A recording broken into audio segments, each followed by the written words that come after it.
Hi, எப்படி இருக்கீங்க? இன்றைக்கி அம்மா கிச்சனில் லட்டு எப்படி செய்கிறதுன்னு பார்க்கலாம்.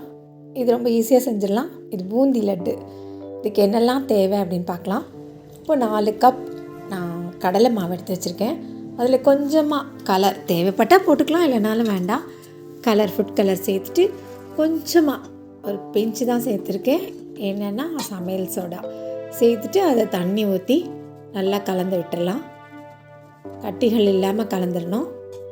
கடலை மாவை அரைச்சிட்டு ஜலிச்சுக்கணும். ஃபஸ்ட்டு ஜலிச்சுட்டு தான் சேர்க்கணும்.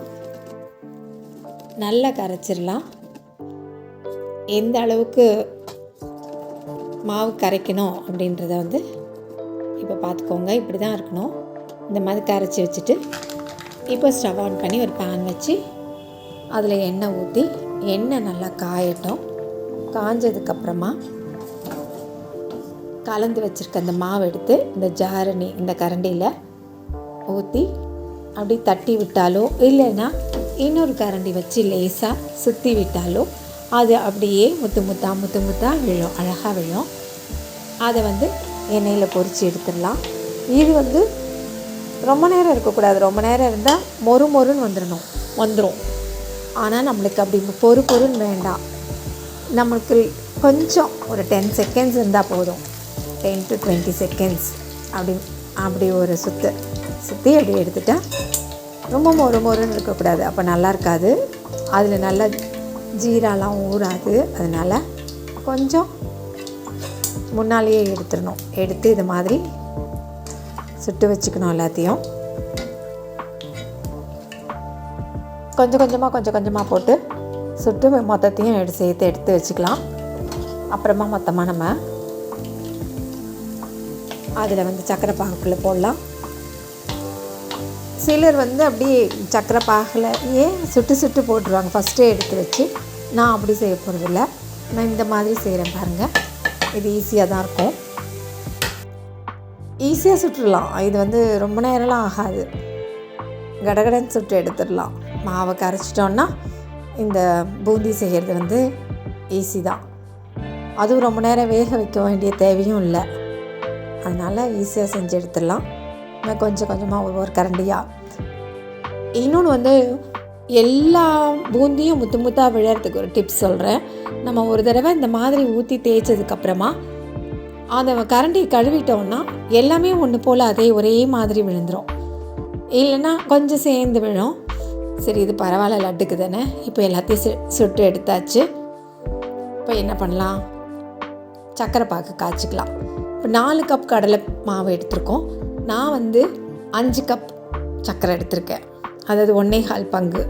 1க்கு 1ன்னு வச்சுக்கலாம். கொஞ்சம் ஸ்வீட் கூட வேணும் அப்படின்னா 1.25 வச்சு முங்குற அளவுக்கு தண்ணி ஊற்றி நல்லா கொதிக்க விடலாம். இது கொஞ்சம் நல்லா இனிப்பாக இருக்கும். இனிப்பு கொஞ்சம் கம்மியாக வேணும் அப்படின்னா கொஞ்சம் குறைச்சிக்கலாம். 1க்கு 1ன்னு கூட வச்சுக்கலாம். இது நான் 1.25 எடுத்ததுனால 4க்கு 5 கப் போட்டு தண்ணி ஊற்றி நல்லா கொதிக்க விடுறேன். பாகு நல்லா கொதிக்கட்டும். நல்லா சக்கரை பாகு கரைஞ்சி கொதிச்சு வருது. இது எனக்கு லட்டு ஆனந்த பவன் லட்டு மாதிரி கொஞ்சம் அப்படி இருந்தால் பிடிக்கும். அதாவது ரொம்ப உதிரியாக பூந்தியாக உடச்சா உதிராமல் அப்படி சேர்ந்தாப்பில் இருந்தால் எனக்கு பிடிக்கும். அதனால் நான் என்ன பண்ணுறேன், ரொம்ப கொஞ்சம் பாகு கொஞ்சம் முன்னாலேயே எடுத்துடுறேன். ஒரு கம்பி பதத்துக்கு கொஞ்சம் முன்னால் அந்த பிசுக்கு பதத்துலேயே எடுத்துகிட்டு ஆஃப் பண்ணிவிட்டு இந்த சொட்டு வச்ச பூந்தியெல்லாம் உள்ளே போட்டாச்சு. உள்ளே போட்டு நல்லா குத்தி விடணும். இப்போது நம்மளுக்கு பாகு ஜாஸ்தி இருக்குது அப்படின்னு தோணுச்சுன்னு வச்சுக்கோங்க, இன்னும் கொஞ்சம் கடலை மாவு எக்ஸ்ட்ராவே கொஞ்சம் வச்சுக்கணும். இன்னும் ஒரு ட்ரிப்பு அந்த மாதிரி பூந்தி செஞ்சு போட்டோம் அப்படின்னா அது சரியாக வந்துடும். பயப்படவே வேண்டியதில்லை. இது என்ன போட்டிருக்கேன் அப்படின்னா ஏலக்காய் தூள், சர்க்கரையில் போட்டு சேர்த்து அரைச்ச ஏலக்காய் தூள். நல்லா நிறையா போட்டால் நல்ல வாசமாக இருக்கும். அதனால் எனக்கு ஏலக்காய் வாசம் ரொம்ப பிடிக்கும். அதனால் நான் எப்போவுமே கொஞ்சம் எக்ஸ்ட்ரா தான் போடுவேன். இந்த மாதிரி நல்லா குத்தி விடணும். நம்மளுக்கு உதிராக லட்டு வேணும் அப்படின்னா இன்னும் கொஞ்சம் பாகு இன்னும் கொஞ்சம் நேரம் வச்சுருக்கலாம். அடுத்த பதத்துக்கு வச்சுருக்கலாம். இப்போ நல்லா குத்தி விட்டாச்சு. நல்லா குத்தி விடும்போது அது நல்லா சாஃப்டாக நல்லாயிருக்கும். இப்போது முந்திரி பருப்பு வறுத்து போட்டுக்கலாம். ஒரு 3 டேபிள் ஸ்பூன் நெய் விட்டு அதில் வந்து முந்திரி பருப்பு போட்டு கருகாமல் லோ ஃப்ளேமில் வச்சு அப்படி வறுத்து நம்ம நல்லா குத்தி வச்சுருக்கோம்ல அதில் சேர்த்துக்கலாம். நல்லா ஏலக்காவும் முந்திரியும் நல்லா அடிஷ்னலாக டேஸ்ட் கொடுக்கும், ஃப்ளேவர் கொடுக்கும். அதோட நெய்யும் இருக்குது, கேட்கவே வேண்டாம். ரொம்ப நல்லாயிருக்கும் இந்த லட்டு. ரொம்ப ஈஸியாக செஞ்சிடலாம். இப்போ நம்மளுக்கு ரொம்ப இது தண்ணி மாதிரி தெரிஞ்சுன்னு வச்சுக்கோங்க, மாவு மட்டும் எக்ஸ்ட்ரா வச்சுருந்தோன்னா இன்னும் ஒரு ட்ரிப் அந்த மாதிரி பூந்தி செஞ்சு போட்டுட்டோம் அப்படின்னா சரியாக வந்துடும். இப்போ நான் சுடவே நான் வந்து பிடிக்கிறேன் லட்டு, அதனால் உங்களுக்கு இந்த மாதிரி தெரியுது. ஆனால் ஆற ஆற அது சரியாக வந்துடும். நல்லா சாஃப்டாக நல்லாயிருக்கும். உதிரியாக வேணும் அப்படின்னு நினச்சா கொஞ்சம் நல்ல பாகு அடுத்த ஸ்டேஜில் எடுத்துக்கலாம். எனக்கு இப்படி பிடிக்கும் அப்படிங்கிறதுனால நான் இந்த மாதிரி செய்கிறேன். இது பார்க்குறதுக்கு தான் அப்படி இருக்கே தவிர இது வந்து ஆறிடுச்சுன்னா சரியாக வந்து நான் பாருங்கள் நல்லா சூடாக எடுக்கிறேன், அதனால தான் இருக்குது. திருப்பியும் அப்படி நல்லா உருட்டி வச்சுட்டு அழகாக உருண்டையாக நல்லா ஷேப்பாக இருக்கும். அப்படி சாப்பிடும்போது நல்லா இருக்கும், வாயில் நல்லா கரைஞ்சி நல்லாயிருக்கும்.